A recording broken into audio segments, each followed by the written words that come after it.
Okay, இன்னைக்கு டே வந்து 4th டே இல்லையா? 3 நாளாக வண்டி ஓட்டிகிட்டு இருக்கீங்க. இதுக்கப்புறம் என்னோட அதிகமான உதவி இல்லாமல் நீங்களே வண்டி ஓட்ட போகிறீங்க. ஏன்னா 3 நாளில் நான் உங்களுக்கு எல்லா ஆப்ரேட்டிங்கும் சொல்லி கொடுத்துட்டேன். அதனால் இப்போ நீங்களே முடிஞ்ச அளவுக்கு ட்ரை பண்ணி, சப்போஸ் உங்களுக்கு தெரியல, குழப்பமாக இருக்குன்னா நான் உங்களுக்கு சொல்கிறேன். நீங்கள் மற்றபடி நார்மலாக எப்படி செய்யணுமோ அதை நீங்கள் அப்படியே ஆப்ரேட் பண்ணிக்கிட்டே வரலாம். Okay, hello, hi, welcome to AM driving. இன்றைக்கான class 4th day class. Madam எப்படி ஓட்டுறாங்கன்றதை நம்ம பார்க்கலாம். ஓகே, ஸ்டார்ட் பண்ணுங்கள். ஃபஸ்ட்டு என்ன பண்ணுங்கள், கிளச்சை அழுத்திட்டு ஸ்டார்ட். ஸ்டார்ட் ஆன பிறகு கிளச்சை அப்படியே பிடிச்சிக்கிட்டு ஃபஸ்ட் கியர் போட்டுட்டு ஹேண்ட் பிரேக்கை ரிலீஸ் பண்ணிவிட்டு, ரிலீஸ் பண்ணும்போது முன்னாடி பார்த்துட்டு ரிலீஸ் பண்ணுங்க. ரைட், ஏன்னா வண்டி நவுறதுக்கு வாய்ப்பு இருக்குது. அதுக்கப்புறம் கிளச்சோட மூவிங் பாயிண்ட் ரொம்ப கவனமாக, அந்த இடம் ரொம்ப ஹோல்ட் பண்ணி எடுங்க. ரிலீஸ் பண்ணிக்கிட்டே வந்தோன்னா வண்டி வேகமாக போகும். ஓகே, இப்போ நமக்கு எவ்வளோ தேவையோ அவ்வளோ ரைட் எடுத்துக்கலாம்.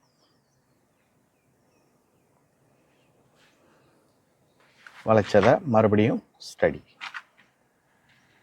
அப்படியே லெஃப்ட் ஃபேஸ் நேராக வர வரைக்கும் நம்ம ஆக்சிலேட்டர் கொடுக்க தேவையில்லை. இப்போ ஆக்சிலேட்டர் பின்னாடியும் பார்த்துக்குங்க. வண்டி கொஞ்சம் கிராஸாக இருந்தால் அது சரி பண்ணி.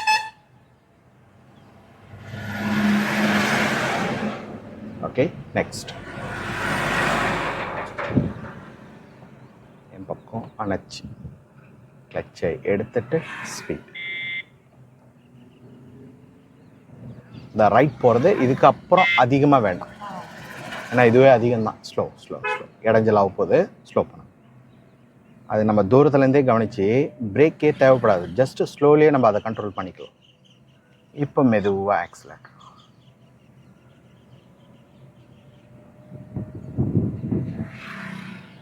Okay, next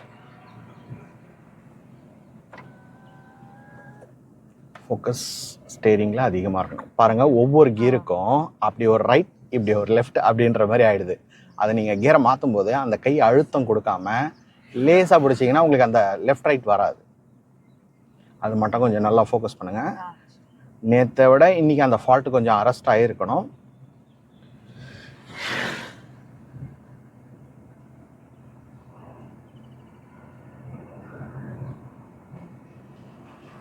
okay, slow clutch 4.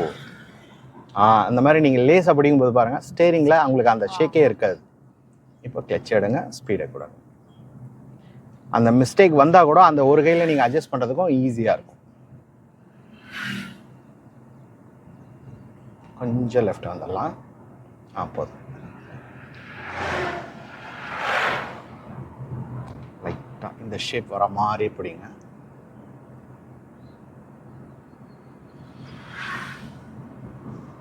இன்னும் கொஞ்சம். அந்த அளவு வந்து நீங்கள் அந்த ரோடை பார்த்து அந்த அளவை எடுத்துக்கணும்.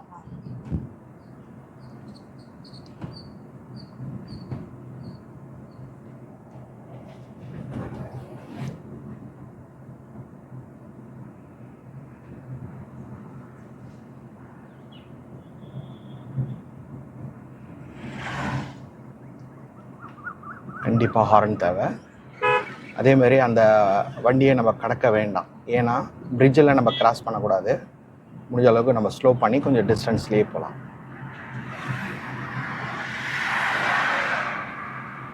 லைட்டாக வேகம் இருக்கட்டும்,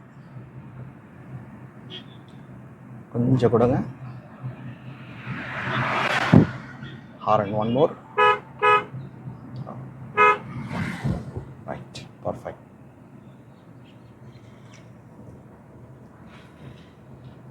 இப்போ நம்ம கடந்துடலாம்.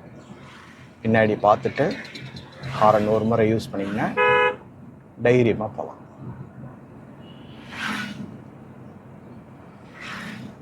கொஞ்சம் அழுத்தி கிராஸ் ஆன பிறகு நார்மல் ஸ்பீடுக்கு வரும். கொஞ்சம் தூரம் போயிட்டு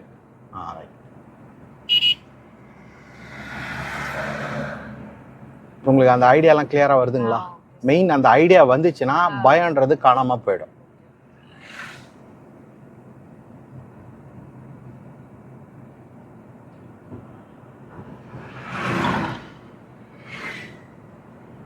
ஓகே, இப்போ அங்கே வேகத்தடை இருக்குது. நமக்கு எவ்வளோ வேகம் குறைக்கணுமோ இப்போ நம்ம வேகத்தில் மட்டும் காலை எடுத்துருங்க. காலை எடுத்துட்டு வண்டியோட டைரக்ஷனை கவனிச்சுட்டு இப்போ கிளச்சை ஃபுல்லாக அரெஸ்ட் பண்ணிங்க. இப்போ நமக்கு எவ்வளோ பிரேக் தேவையோ அவ்வளோ யூஸ் பண்ணலாம். பின்னாடியும் பார்த்துட்டு, ஏன்னா பின்னாடி ஒரு வண்டி வருது, அவனுக்கும் புரிகிற மாதிரி நம்ம பிரேக் அப்ளை பண்ணணும். இன்னும் கொஞ்சம், அவ்வளோதான். பிரேக்கை ஃபுல்லாக விட்டுருங்க. விட்டுட்டு நம்ம என்ன கியரில் வந்தோம், செகண்டுக்கு குறைச்சிக்கலாம். குறைச்சிட்டு அதுக்கப்புறம் கிளச்சை மட்டும் ரிலீஸ் பண்ணுங்க. ஸ்பீடு தேவையில்லை. ஸ்பீடு உங்களுக்கு சுத்தமாக தேவைப்படாது. அது போகிற ஸ்பீட்லேயே போகும்.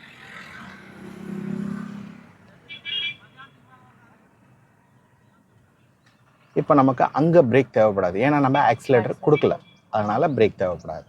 கிளச்சும் தேவைப்படாது. அப்படியே நீங்கள் ஸ்டேரிங்கை மட்டும் கவனிச்சா போதும்.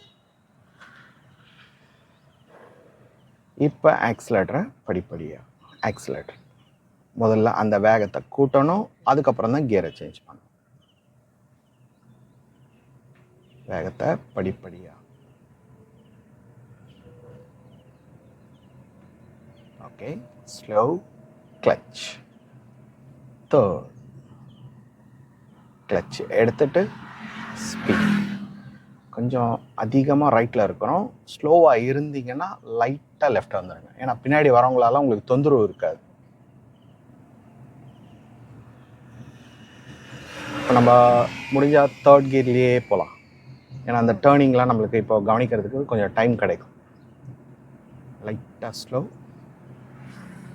அந்த லாரியை முடிஞ்சால் இங்கேயே அவனை விட்டுருங்க. விட்டுட்டு நம்ம பொறுமையாக போகலாம் கொஞ்சம்.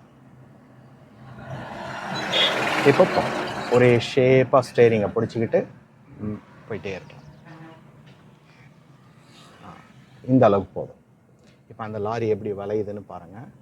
அதே ஷேப்பில் நம்மள வளைக்கணும். Just slow. Horn one more. Right turn. Turn right.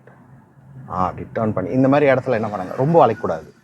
இந்த வளைவு வந்து அந்த ரோடுக்கு ஏற்ற மாதிரி தான் இருக்கணும். நம்ம யூ டர்ன் பண்ணல, அவ்வளோ வளைக்கிறதுக்கு நம்ம யூ டர்ன் பண்ணுறதுக்கு தான் அவ்வளோ வளைக்கணும். அந்த வேகத்துக்கு ஏற்ற மாதிரி நம்ம அதை ஸ்டேரிங் பெண்ட் பண்ணால் போதும். உங்களுக்கு புரிஞ்சுதுங்களா? எவ்வளோ வளைஞ்சிச்சு பாருங்கள், அதிகமாக ஆயிடுச்சு பாருங்கள். அந்த அளவை தான் நம்ம இதுக்கப்புறம் கவனித்து வளைக்கணும். ரோட் பெண்டாக இருக்கிறதுனால அந்த ஷேப்லேயே பிடிங்க. ஓகே, லைட்டாக லெஃப்ட். யாரும் இல்லை, நம்ம தைரியமாக இந்த ஆஃப் ரோட்லேயே மெயின்டைன் பண்ணலாம். கொஞ்சம் ரைட் எடுத்து இந்த லெஃப்ட் கட்டையும் அதையும் பார்த்துக்கிட்டு ரொம்ப கிட்ட போகாத அளவுக்கு இருந்தால் போதும். இப்போ லைட்டாக ஸ்பீட் மெயின்டைன் பண்ணி அந்த கிராஸ் ஆகாமல் பார்த்துக்கணும். அதுக்கு நீங்கள் அந்த ஸ்பேஸை தான் கவனிக்கணும், அந்த வண்டியை பார்க்கக்கூடாது.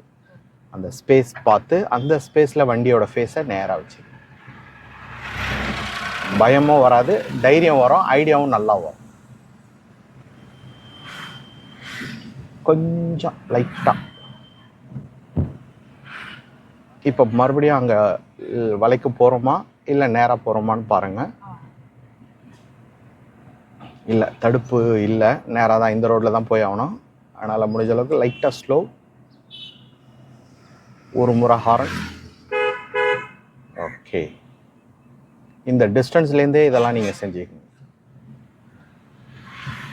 ஓகே, இப்போ லேசான வேகம். கிளச்செல்லாம் தேவையில்லை, வெறும் ஸ்லோ ஸ்பீட்லேயே பண்ணால் போதும். உங்களுக்கு கிளச்சு எப்போ தேவைப்படும்னா பிரேக் அழுத்துற மாதிரி இருந்தால் மட்டும்தான். வாங்க, பைக் நிற்குது, அவர் என்ன பண்ணுறாருன்னு பாருங்கள். ஓகே, போகல, நம்ம தான் போய் ஆகணும். ரிலாக்ஸ். அந்த டிராக்டரை விட்டுடலாம், ஸ்லோ மட்டும் பண்ண.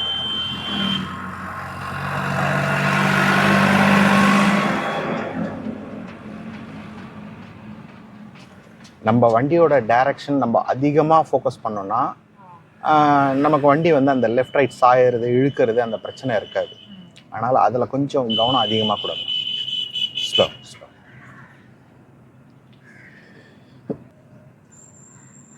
இப்போ லேசான வேகம். போகலாம் போகலாம் போகலாம். லெஃப்ட் மிரர் தெரியுதுங்களா? ஓகே, ஸ்பீடை மெயின்டைன் பண்ணுங்க. நீங்கள் போனால் தான் அவனுக்கு வழி. இல்லை அவன் கிராஸ் பண்ணுறான்னா ஸ்லோ பண்ணிங்க. ஸ்லோ.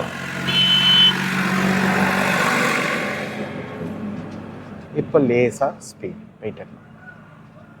ஏன்னா இது வந்து 2 வண்டியும் ஒரே இதில் போகிறதுனால கொஞ்சம் இடைஞ்சல் அதிகமாக இருக்கும். நம்ம எடுக்கிற முடிவு தான் பின்னாடி வரணும். அதனால் நம்ம கரெக்டான டிஸ்ட்ரக்ஷன் எடுத்துக்கணும். Okay, slow clutch 4.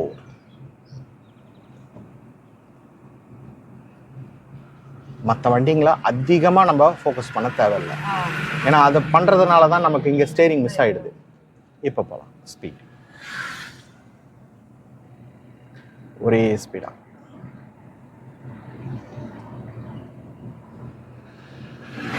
பாருங்க லெஃப்ட் எவ்வளோ ஸ்பேஸ் இருக்குது பாருங்க.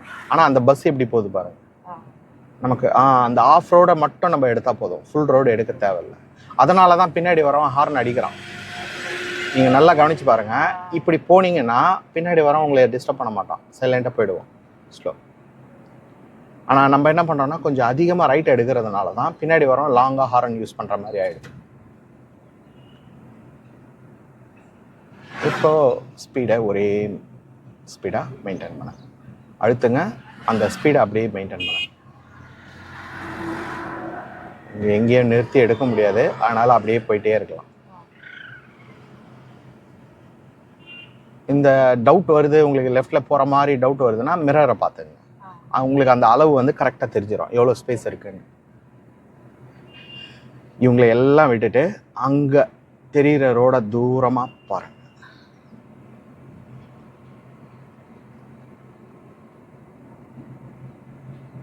ஓகே,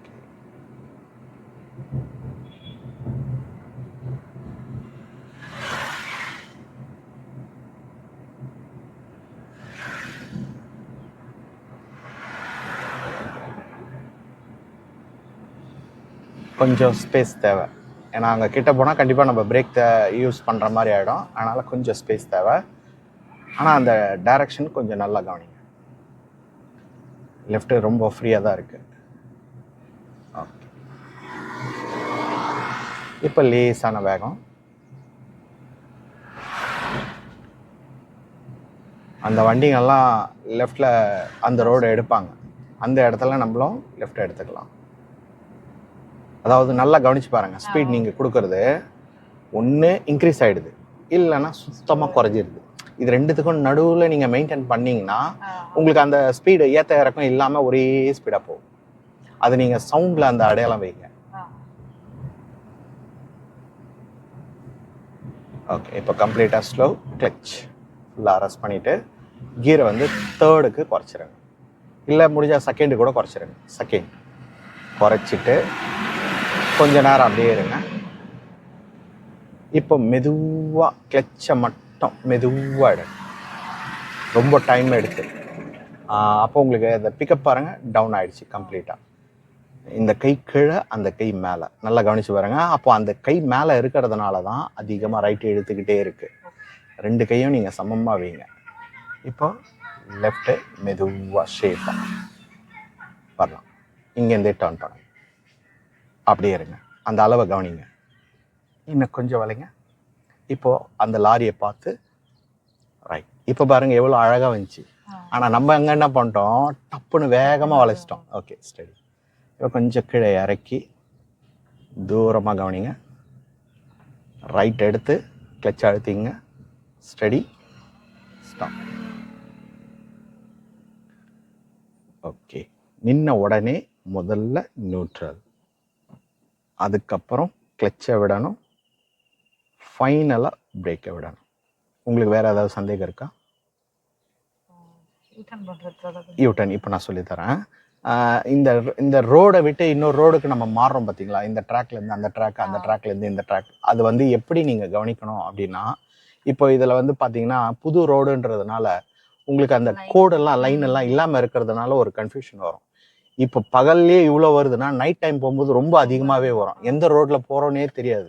அதுக்கு நம்ம ஒரு அடையாளம் எப்படி வைக்கணும் அப்படின்னு பார்த்தீங்கன்னா, இந்த சென்டர் கட்டை அப்படி இல்லை அப்படின்னா, இல்லை ஏற்கனவே போகிற வண்டிங்க, இதெல்லாம் நம்ம பார்க்கும்போது இந்த இந்த பிகினிங் ஸ்டேஜில் இதெல்லாம் கவனிக்கும் போது எங்களுக்கு கொஞ்சம் யூஸ்ஃபுல்லாக இருக்கும். நல்லா ஓட்டுறவங்களுக்கு அது ப்ராக்டிஸ் ஆகிடும், அவங்க கரெக்டாக ஓட்டிடுவாங்க. இது கிட்டத்தட்ட எப்படின்னா நம்ம 4 லைன்ஸ் நோட்டில் எழுதிட்டு திடீர்னு கோடை இல்லாத நோட்டில் எழுதும்போது நம்மளுக்கு ஒரு தப்பு வரும் பாருங்க, அந்த மாதிரி தான் இது. எந்த பக்கம் எழுதி எங்கே போய் முடியும்னே தெரியாது, அந்த மாதிரி ஒரு குழப்பம் வரும். இதை வந்து நம்ம முடிஞ்ச அளவுக்கு என்ன பண்ணோம்னா ஸ்டேரிங்கை அதிகமாக லெஃப்டோ ரைட்டோ பிடிக்காம, அதுக்கு நம்ம பிடிக்கிற விதம் முக்கியமாக இருக்கும். இப்போ நீங்கள் இப்படி பிடிக்கிறீங்கன்னு வச்சிங்களேன், இது உங்களுக்கு நார்மலாக கரெக்டாக பேலன்சிங் வந்துடும். இப்போ ஒரு எக்ஸாம்பிள், நீங்கள் கொஞ்சம் ரிலாக்ஸாக பிடிக்கணுன்ற நினச்சி இந்த கையை இன்னும் கொஞ்சம் கீழேயோ இந்த கையை கொஞ்சம் மேலே வச்சுக்கிட்டிங்கன்னா உங்கள் கை என்ன ஆகுது, பேலன்ஸ் மாறிடுது. அப்போது எந்த கை மேலே இருக்குதோ அந்த பக்கமாகவே இழுக்கும். நீங்கள் திருப்புறதுக்கு ஒரு நூல் அளவு இருந்தாலே போதும், அது வளைஞ்சிக்கிட்டே இருக்கும். அதுதான், அதனால தான் உங்களுக்கு ரைட் அதிகமாக அந்த பக்கம் வந்துக்கிட்டே இருந்தது. இப்போ இந்த தடவை அதை கொஞ்சம் நல்லா ஃபோக்கஸ் பண்ணி ஓட்டலாம். இப்போ நம்ம யூ-டர்ன் பார்க்கலாம். யூ-டர்னுக்கு ஒன்றுமே அதிகமாக ஒர்க் கிடையாது. ஜஸ்ட்டு கிளச்சை அழுத்தி ஃபர்ஸ்ட் கியர் போடுறீங்க, கிளச்சை மூவ்மெண்ட்டில் வச்சுக்கிட்டு ஸ்டேரிங்கை திருப்ப போகிறீங்க, இவ்வளோதான் வேலையே. இப்போ என்ன பண்ணுங்கள், கிளச்சை அழுத்துங்க,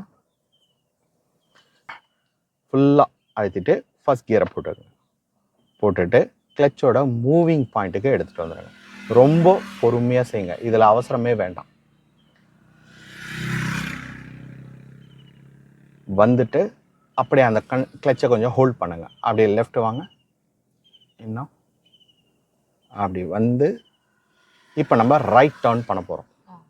ஹாரன் தேவையில்ல, அந்த பஸ் போயிட்டு இருங்க, பின்னாடி வருது அந்த பஸ் போயிட்டு நீங்கள் லைட்டாக மூவிங்லேயே வச்சுக்கோங்க. மூவிங்கில் வச்சுட்டு கொஞ்சம் ரைட் ஒரு ஆஃப் டர்ன் அப்படி திருப்பிட்டிங்கன்னா ஃபேஸ் உங்களுக்கு அந்த பக்கம் திரும்புறதுக்கு ரெடியாக இருக்கும். Okay, ready?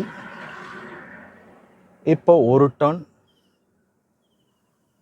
அப், தைரியமாக போகலாம். ஃபுல் டர்ன் ஃபாஸ்ட்டாக, அவ்வளோதாங்க. நீங்கள் பயப்பட தேவையில்ல. இல்லை அந்த கட்டியாண்ட போகுது, கொஞ்சம் அழுத்தி அப்படியே லெஃப்ட் எடுங்க. இன்னும் கொஞ்சம் லெஃப்ட், அப்படி ஃபேஸ் திரும்பணும். இப்போ நீங்கள் ரைட்டில் திருப்பலாம். இருங்க, அது மூவ் ஆன பிறகு விடக்கூடாது, ஆக்சிலேட்டர் விட்டிங்கன்னு நினைக்கிறேன். அப்படியே பிடிங்க. இப்போ உங்களுக்கு ஈஸியாக போகும். இப்போ ஸ்டடி லெஃப்ட் வரணும், லெஃப்ட் ஆக்சிலேட்டர் இப்போ அழுத்தாதீங்க, அவ்வளோதான், முடிஞ்சது. இப்போ என்ன பண்ணுங்கள், கிளச்சை அழுத்தி செகண்ட் கியர் மாற்றிடுங்க. மாற்றிட்டு வெறும் கிளச்சை எடுங்க. இப்போ அந்த நம்ம எப்படி வந்தோமோ அதே வழியே நம்ம போகணும். கிளச்சை கொஞ்சம் எடுங்க, அந்த இடத்துல கொஞ்சம் ஹோல்ட் பண்ணி இப்போ நீங்கள் டேர்ன் பண்ணணும் லெஃப்டில். மிரரை பார்த்துட்டிங்களா? Turn left. வாங்க வரலாம், வாங்க ஷேப்பாக வாங்க. இங்கே பாருங்கள், அதையும் பார்க்கணும் இதையும் பார்க்கணும். இப்போ கிளச்சை எடுங்க. நீங்கள் ஒன்றை கவனித்து ஒன்றை விட்டுறக்கூடாது, ரெண்டு பக்கமும் கவனம் இருக்கணும். இப்போ நம்ம லெஃப்ட்டு வந்து ஸ்டடி பண்ணோம், லெஃப்ட் இன்னும் லெஃப்ட். இப்போ கிளச்சை ஃபுல்லாக அரெஸ்ட் பண்ணுங்கள். அந்த காலை எடுத்து பிரேக்கில் வச்சுக்கிட்டு ஸ்டேரிங்கை நேராக வச்சுக்கிட்டு வண்டியை பொறுமையாக ஸ்டாப் பண்ணிக்கலாம். மெதுவாக நியூட்ரல் பண்ணிவிட்டு காலை எடுத்து ஹேண்ட் பிரேக் போட்டுட்டு காலை எடுங்க. ஹேண்ட் பிரேக் அப்படியே இழுத்தாலே போதும், அதை பட்டன் ப்ரெஸ் பண்ணணுன்னு அவசியம் இல்லை. கிளச்சை முதல்ல எடுங்க, அதுக்கப்புறம் பிரேக் எடுங்க. ஓகே, இன்னையோட 2, 3வது 4வது நம்ம யூ-டர்ன் பண்ணுறோம். ஆனால் யூ-டர்னில் இப்போ உங்களுக்கு வேலை வந்து கொஞ்சம் அதிகமாகிட்டே வருது. என்னென்னா, நம்ம ஷார்ட்டான ரோட்லேயும் அகலம் கம்மியாக இருக்கிற ரோட்டில் வளைக்கும் போது இந்த மாதிரி வேலைகள் அதிகமாகும். அதுக்கு நம்ம என்ன பண்ணணும்னா, யூ-டர்ன் பண்ணும்போது நமக்கு அகலம் கரெக்டாக இருக்கா, இந்த இடம் நம்ம யூ-டர்ன் பண்ணால் திரும்பிடுமா அப்படின்றத நம்ம கவனித்து பண்ணணும். பரவாயில்ல, இதுவும் ஒரு ப்ராக்டிஸ் தான். ஓகே, இன்னைக்கு இந்த கிளாஸ் போதும். நம்ம அடுத்த கிளாஸ் அடுத்த வீடியோவில் பார்க்கலாம். தேங்க்ஸ் ஃபார் வாட்சிங். அடுத்த வீடியோவில் பார்க்கலாம். பாய்.